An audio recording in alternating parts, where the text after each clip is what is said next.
નમસ્કાર। આજનો મારો ઇનોવેશનનો મારો વિષય છે કે ઘનફળ અને ક્ષેત્રફળના સૂત્રો કેવી રીતે બાળકો ગોખ્યા વગર સરળતાથી યાદ રાખે। માત્ર એક બે વ્યાખ્યાઓ પરથી આખું એકબીજા સાથે રિલેટેડ છે કે જો બાળકને પરિમાણ આવડશે તો પરિમિતિ આવડશે, પરિમિતિ આવડે તો ક્ષેત્રફળ આવડે અને ક્ષેત્રફળ આવડે તો ઘનફળ આવડે। હું અહીંયા તમને વાત કરું છું પરિમાણ।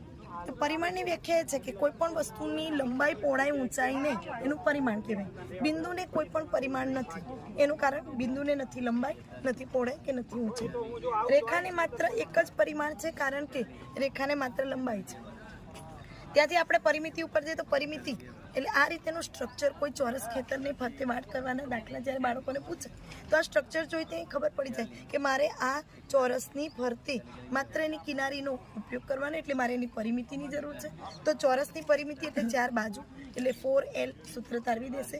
ત્યારબાદ ચોરસના ક્ષેત્રફળની વાત કરો